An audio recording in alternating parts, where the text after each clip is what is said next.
Bienvenue, KMVP est de retour.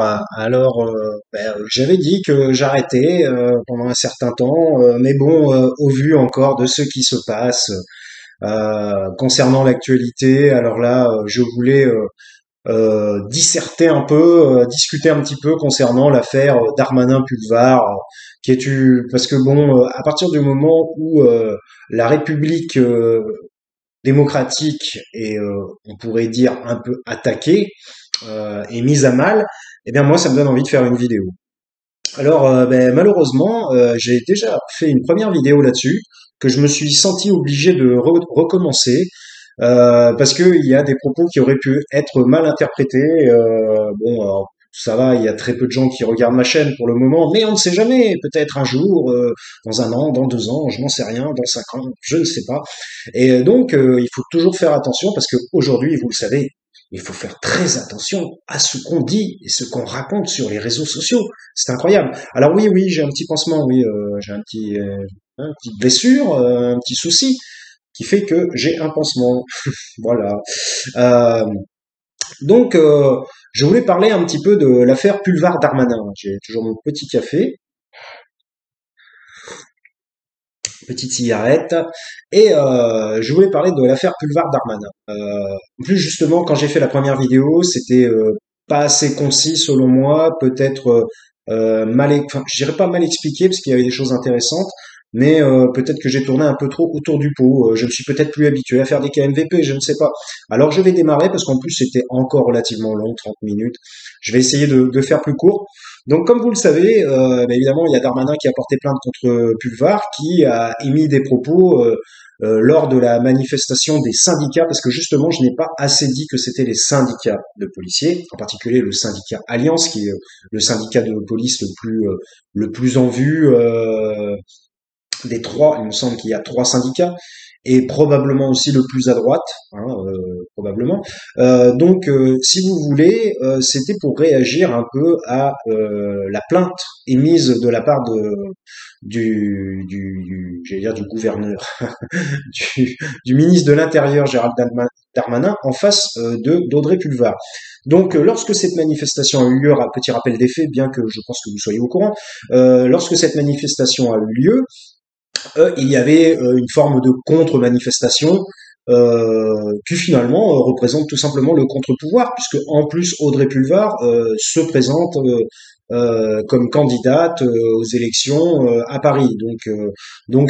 Elle est donc rentrée dans le jeu politique, et il est donc de son devoir et de son pouvoir de s'exprimer concernant la politique émise par le gouvernement actuel.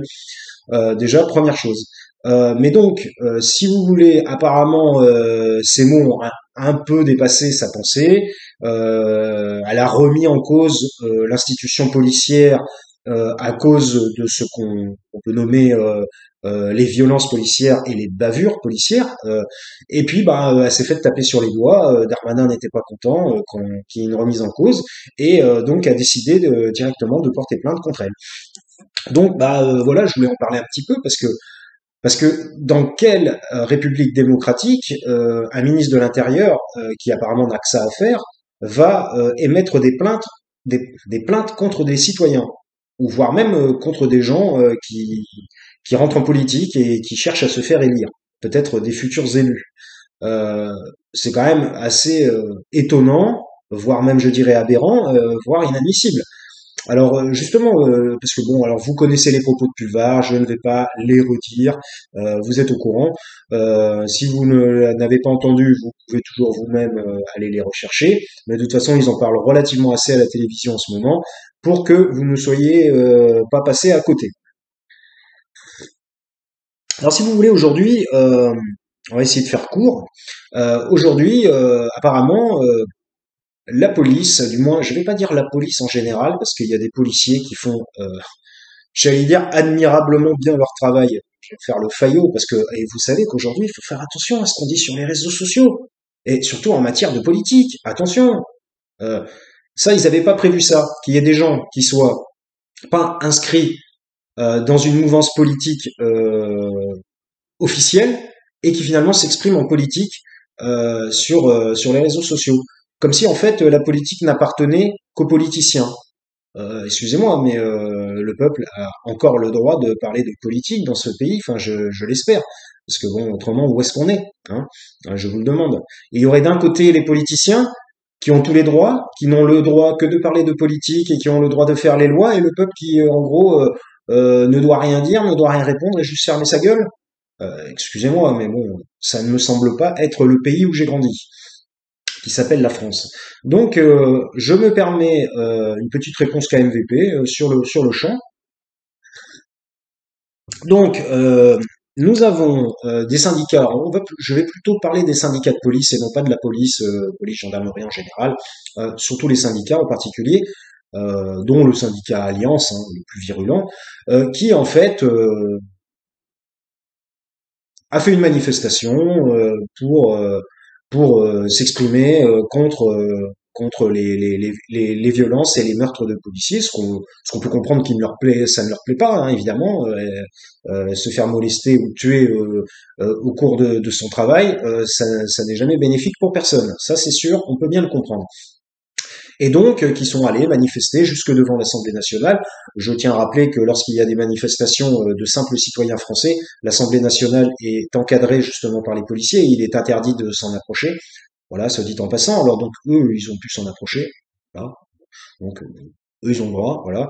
Donc qui ont manifesté et donc effectivement pour essayer de en fait, si vous voulez, cette manifestation, c'était pour exercer une pression politique sur le pouvoir en place pour que leurs revendications soient acceptées et puis mises en place en quelque sorte. Donc c'est un peu une manifestation avec une récupération, mais ça ils l'ont dit, hein, avec une récupération politique du pouvoir policier, où la police va exercer une certaine pression sur le pouvoir politique. Alors moi personnellement, je croyais que dans la République démocratique dans laquelle nous vivons, c'était au pouvoir politique de donner des ordres à la police et non pas l'inverse. Voilà. Alors quand je parle de la police, je parle de la police en général.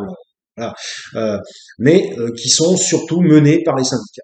Donc, alors après, normalement, je sais que la gendarmerie n'a absolument pas le droit de manifester car ils font partie du corps d'armée, mais je ne savais pas que la police avait le droit de manifester. Bon, ça, je savais pas, mais apparemment, ce sont les syndicats, donc peut-être que les syndicats, ils ont un droit supplémentaire. Donc je ne sais pas trop, il faudrait aller vérifier tout cela. Mais bon, bref, ils ont quand même eu, alors là évidemment, le préfet a donné l'autorisation, puisque entre préfet et police, on appelle ça un préfet de police hein, au départ. Donc c'est le même corps, hein, ils font partie du même milieu. Donc on a quand même des sortes de. J'aime bien Macron, il a sorti une loi sur le séparatisme, mais là c'est une forme, je dirais, c'est une forme de séparatisme déguisé en quelque sorte, puisqu'en fait c'est un groupe d'individus qui se revendiquent d'une fonction qui est partagée par tous ces individus, et qui vont exercer des pressions sur le gouvernement pour qu'il y ait des changements de loi et qu'il y ait des changements d'optique de façon de gouverner. Ce qui paraît quand même relativement étrange de la part d'un corps étatique qui normalement est soumis vraiment de manière importante aux ordres de leurs supérieurs et qui sont ceux qui dirigent, c'est-à-dire les gens du gouvernement. Donc c'est relativement étrange. Et aujourd'hui, apparemment, on n'a plus le droit de critiquer la police. Alors c'est interdit de critiquer la police. Si vous critiquez la police, c'est que vous êtes du côté des délinquants et non pas du côté des policiers. Alors je suis désolé, mais la police est une institution de la République et donc tout à chacun, chaque citoyen a le droit d'émettre son opinion de par le droit fondamental qui est la liberté d'expression, et donc a le droit d'émettre son opinion sur un corps gouvernemental, un corps républicain, un corps politique, enfin tout ce qui a un rapport avec le gouvernement. Voilà. Donc Audrey Pulvar a surtout mis l'accent sur les bavures policières et sur les violences policières, et elle s'est fait rappeler à l'ordre par le chef des forces de l'ordre qui a émis une plainte contre elle.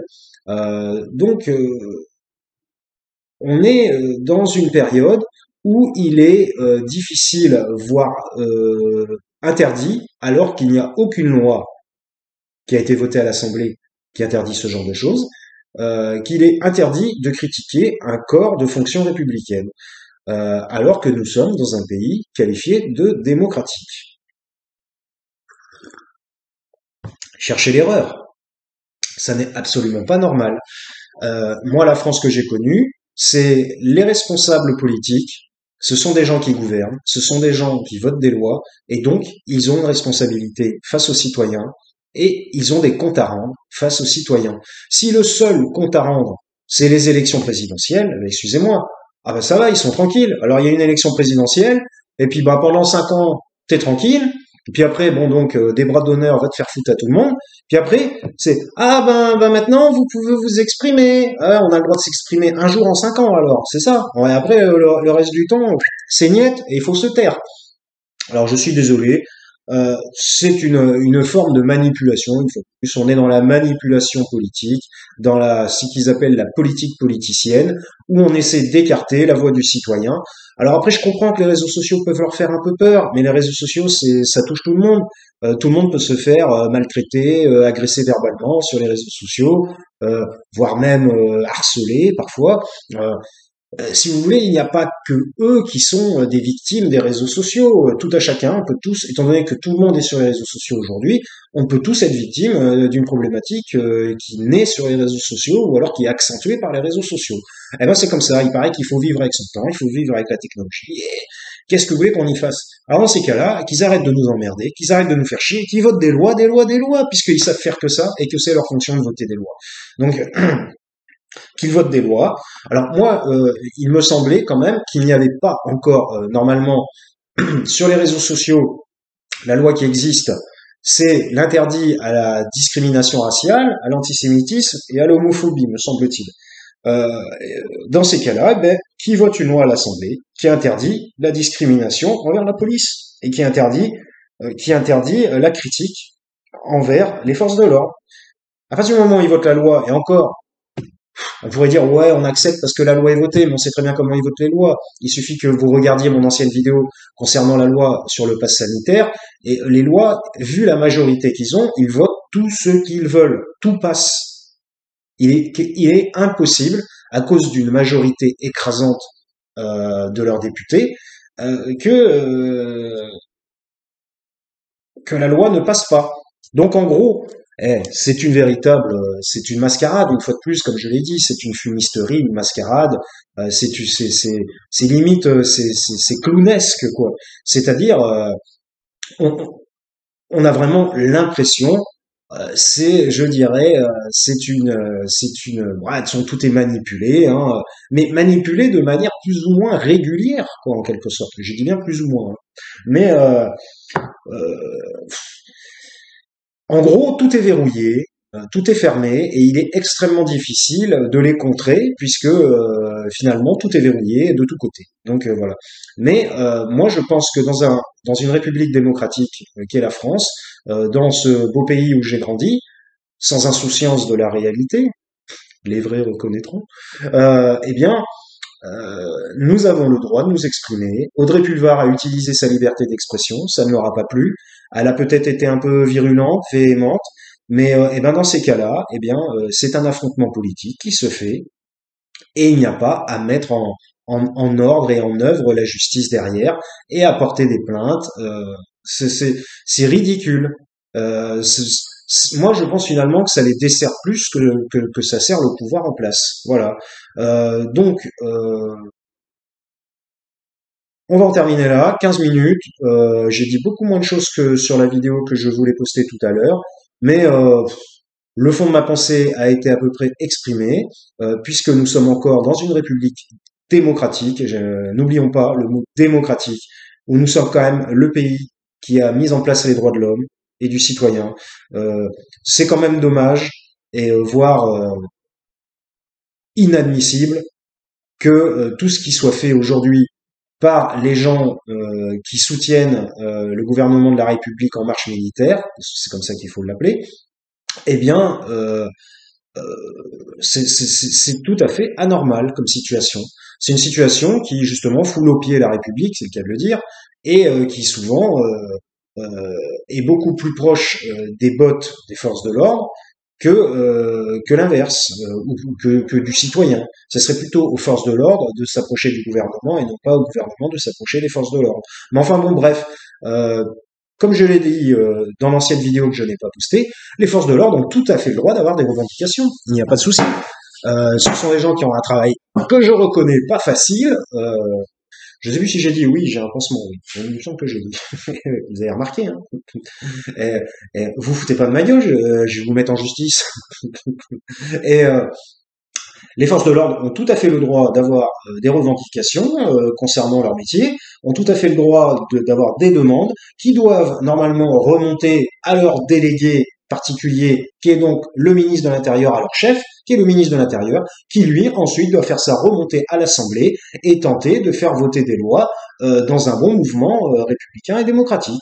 Voilà, ce n'est pas aux forces de l'ordre d'émettre des pressions de manifestations, euh, de, de, de verrouillage de tous côtés au niveau de la parole et d'accusation aussi, d'accusation à partir du moment où on ne prend pas leur parti, c'est-à-dire qu'on est contre eux et voire même qu'on est pour la délinquance, ce qui est quand même complètement hallucinant. Euh, il faut arrêter cette espèce de politique discriminative ou discriminatoire concernant les gens qui n'ont pas les mêmes opinions qu'eux. Voilà. Nous sommes encore en France, en démocratie, et il est tout à fait normal d'avoir des opinions différentes. C'est justement ça qui forme la démocratie, tout simplement. Je vous remercie de m'avoir écouté. KMVP was back, même si j'avais dit que j'arrêtais un petit peu. Mais comme c'était quand même relativement aberrant, une fois de plus, je me suis dit que j'allais tout simplement faire une petite vidéo pour exprimer mon point de vue. Donc, eh bien, je vous remercie de m'avoir écouté et je vous dis à la prochaine, peut-être.